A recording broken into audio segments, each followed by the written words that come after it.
I knew that there's a lot more out there, that one shouldn't be confined. Where you're born shouldn't confine you to that place.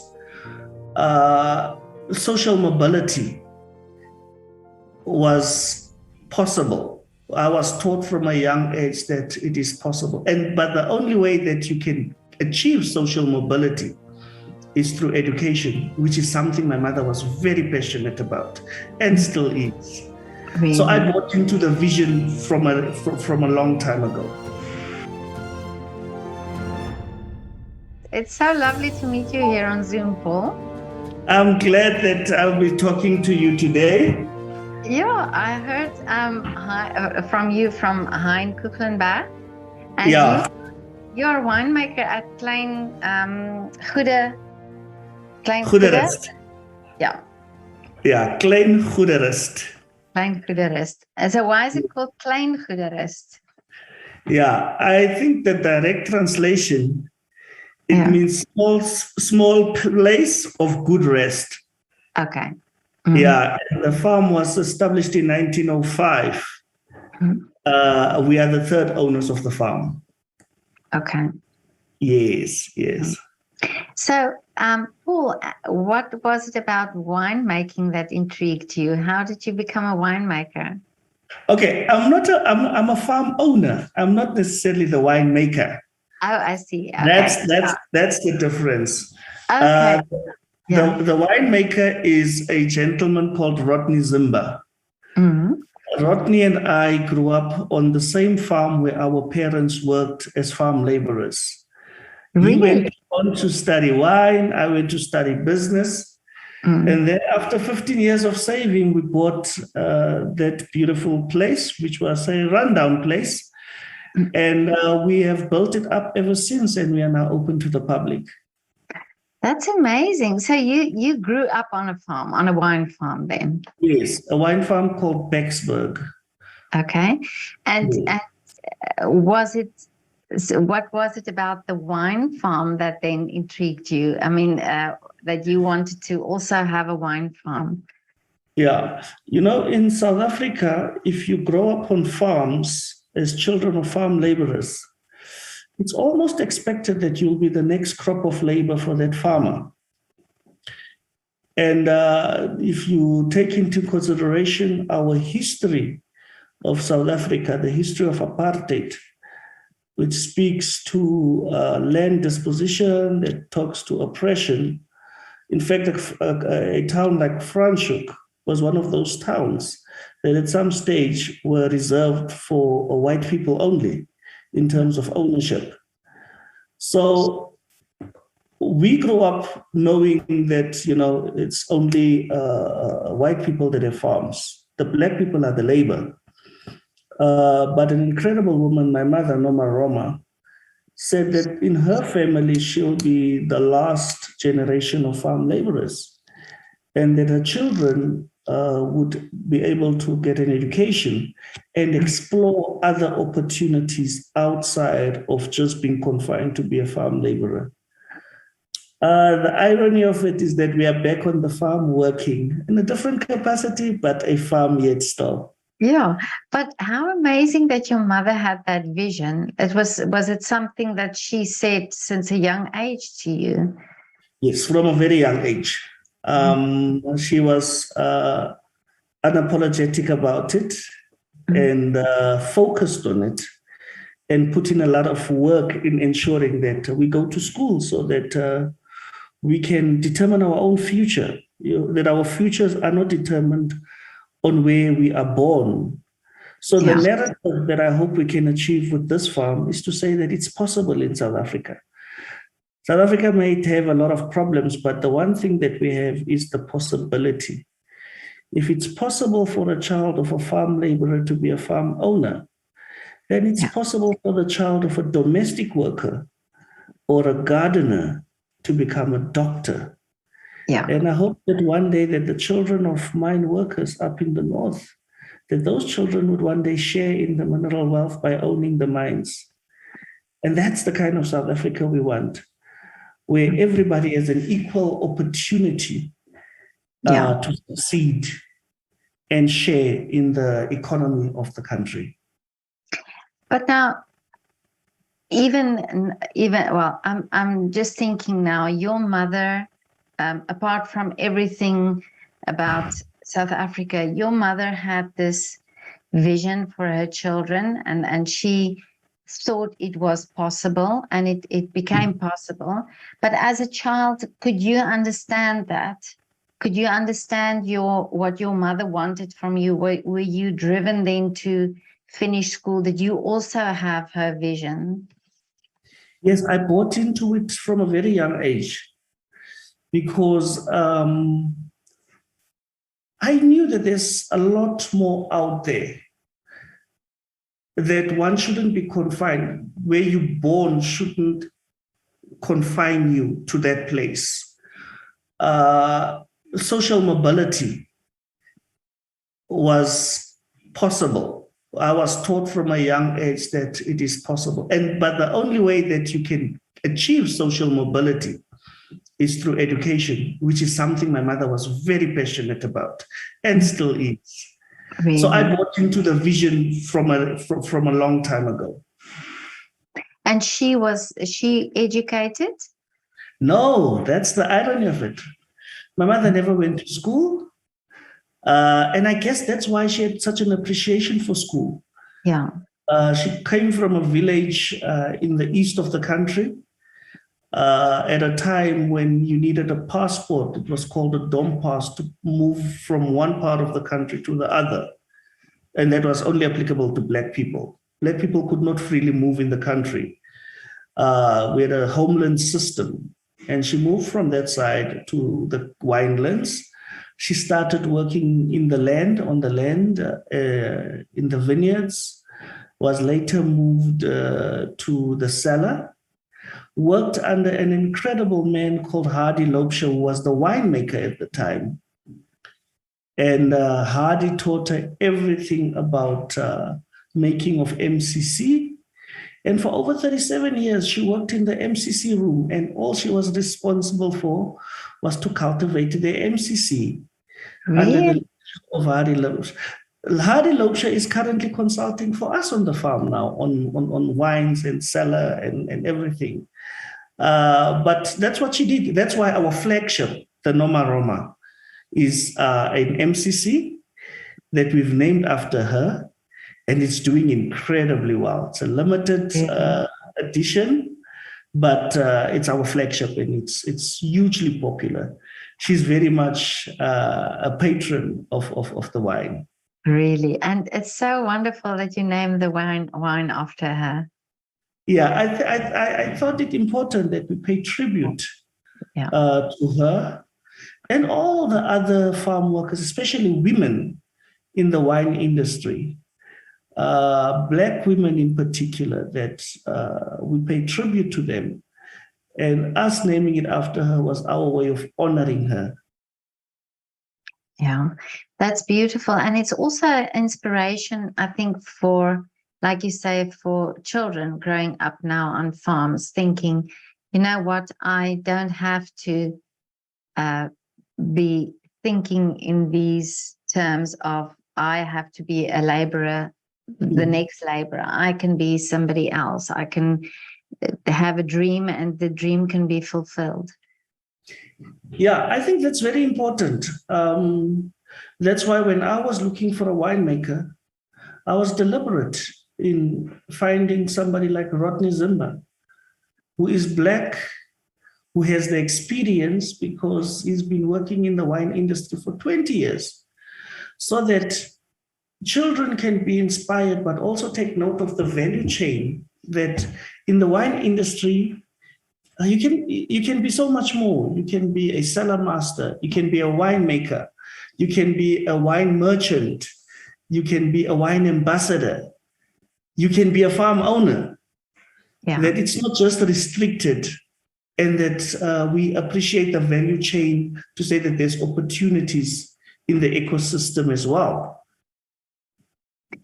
But now, what I love this story of yours, because I'm thinking now, I speak to people I mean, I speak to many artists as well, you know, pianists and cellists and dancers, and everything has to do with a vision, and it has to do with dreams that come true, because they all start by playing one or two notes and then end up, you know, being a concert pianist. Or and here is the same thing. You were a child and you had the dream and the vision, and it's the education that you said, and it's also thinking a bit further, you know, thinking a bit wider than just you. Just not, it's not just about you. You thinking now also getting a winemaker to assist you in this, and somebody also a black winemaker to tell the story, to make the story further. Yes, there are a lot of correlation between art and wine. Yeah. In fact, winemaking is part art and part science, and it's the combination thereof that makes each and every wine unique. You would never be able to taste one wine that is 100% like the other. It's the uniqueness that is brought out, and that is brought out by the people that make out the wine. It's important that just like in art, I am sure that an artist that is doing a painting would feel or visualize it in their head and put brush to canvas or pencil to paper, and then transfer that. And the beauty of it is it from conceptualization to the end product, which is the same with wine, essentially. Yeah. So what are the types of wines that you have there on the farm? Yeah, we have, of course, the MCC, a delicious MCC. We keep it 1 year in barrel fermentation. Then there is aging, secondary fermentation in the bottle. So you need at least 3 years before you can release it. So something very special.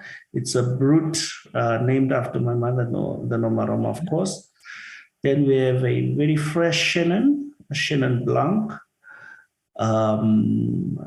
We have a Shiraz, which has become quite a favorite amongst our patrons. It is, you get the traditional pepper notes from it. And it's quite something that we have done with the Shiraz. Then we have a Cab Merlot blend, 90% Cabernet, 10% Merlot.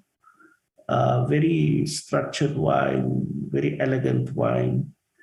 And then what we call happiness in a glass is a Noble 8 Harvest, a sweet wine, a dessert wine to end of our tasting. We are in the process of polishing up a Chardonnay. It's still in barrel. Some of it is still in tank. We're going to be blending it very soon, but I think we'll only release that next year. So a very small range. Our approach is that we're probably one of the smallest farms in the valley. And we cannot compete on size because we have a very small piece of land of only 10 hectares. So what is it that we can compete with? We can compete on quality, which is the quality of the wine, the quality of the service, the quality of the experience when you are on the farm. But most importantly, we are here, and we are here to stay with a small range of excellent boutique style quality wines. Amazing. Now tell me, how much did you said the farm was run down. How much did you have to change there? Did you use the vineyards? Were there already vineyards, or did you have to plant? The vineyards that were on the farm were in bad shape. They had a disease, so we had to uproot everything. So a lot of our investment went into the land, it went into replanting. So we started on the land, and that's where we spent most of our investment.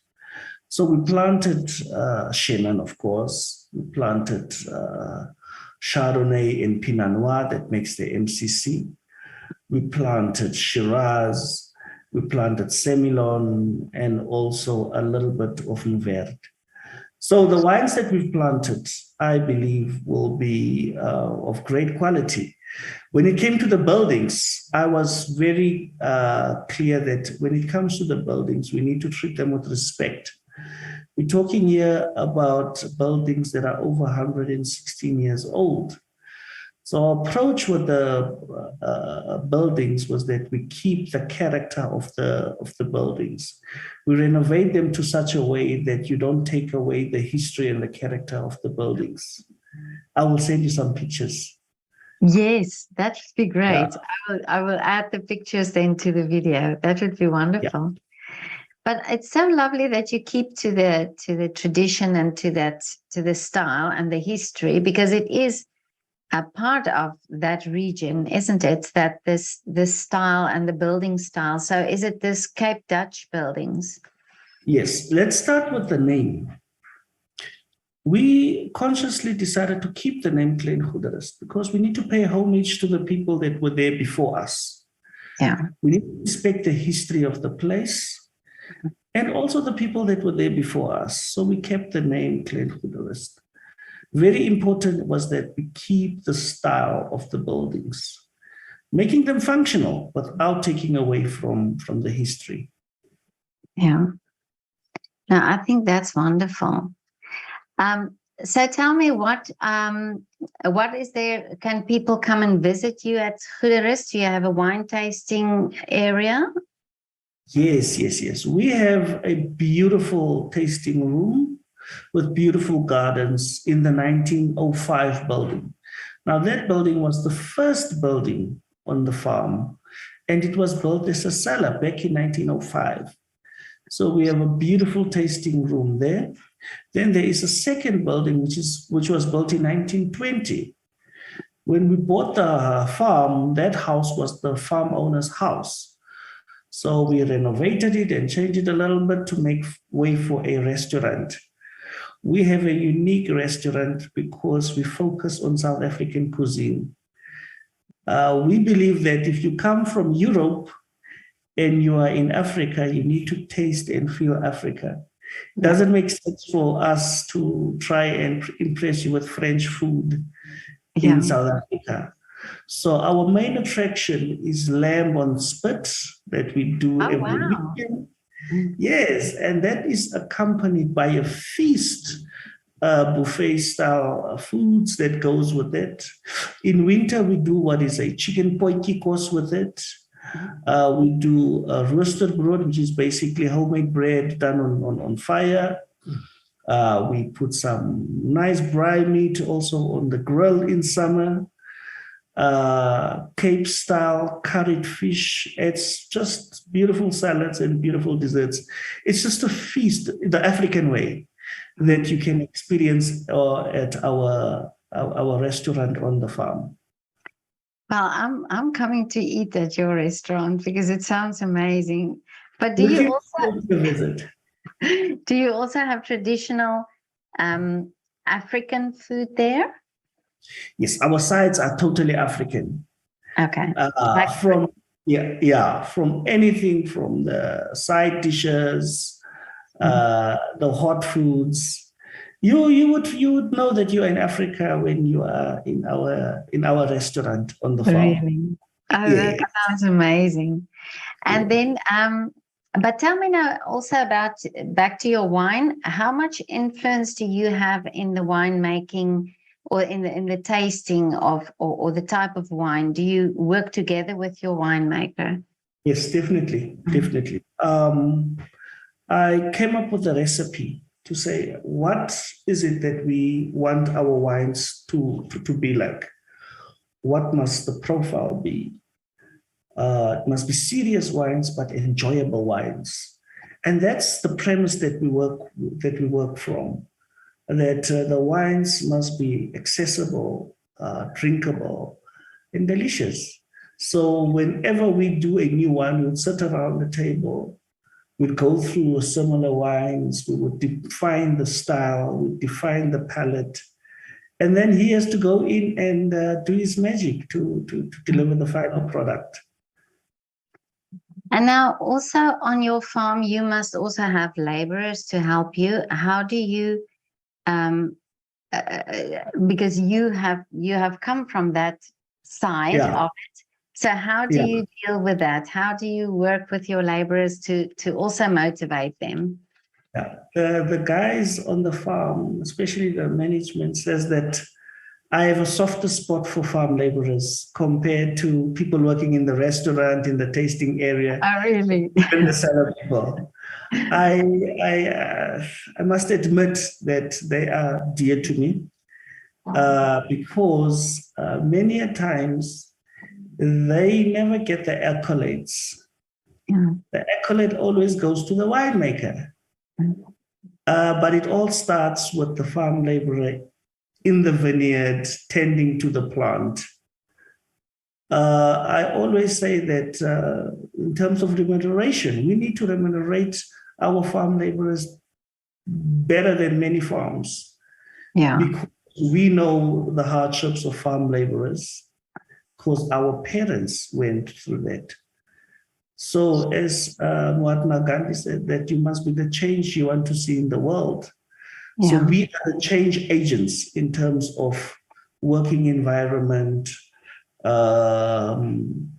working conditions, remuneration, where people love how they live, exposure to their kids. I am always excited about the children, and I know everybody's child. I know where they are in life, whether they are in primary school, secondary school, and whether they are going to tertiary education. And I made sure that we contribute towards that, that we send them to school and to university to make sure that their children stand a better chance to say in life, I want to do this and not that, for them to give them options.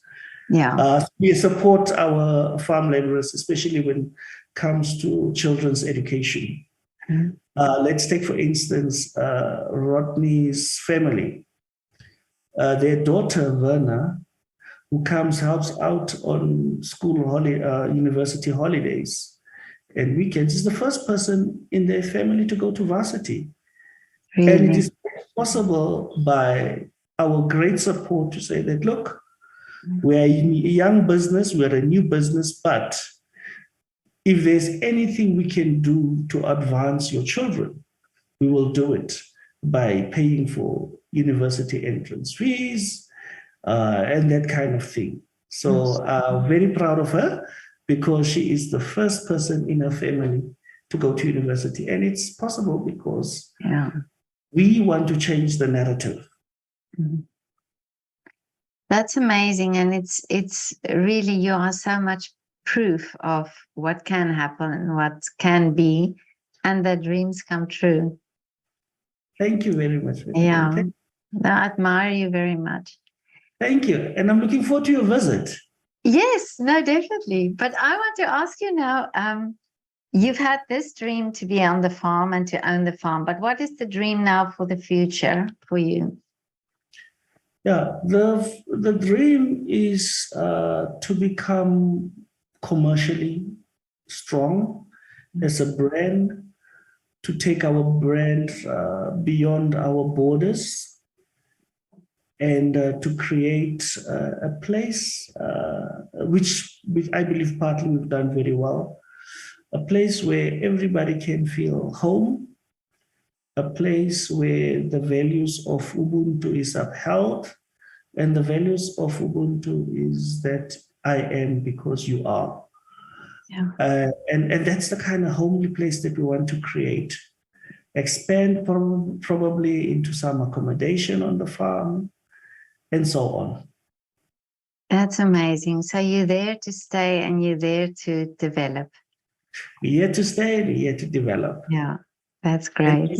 And make a change and make an impact into the industry. Yeah, now that's wonderful. But Paul, I wish you so much wonderful things for the future for Klein Goederust. And I'm definitely going to come and visit you because I want to come and taste the wonderful wine and the wonderful food. And it will probably all just blend together. Yeah, no, send my regards to Hein. Yeah, Hein has played a very important role in our establishment really. because I arrived, I went to knock at his door and say, hey, I'm your neighbor. How about we do mentoring? Because you've been here for many years and you have a wealth of experience. And yeah, he gracefully accepted the challenge of playing the role of a mentor to a new establishment in the valley. And for that, we are eternally grateful. That's amazing. Now, I'll definitely, yeah, he gets credit also for many other things that he does. I think he's doing also wonderful work, but that Yes. you recommended that I speak to you is also wonderful. I'm very happy about that. Thank you very much, Reggie. Yeah. Nice talking to you.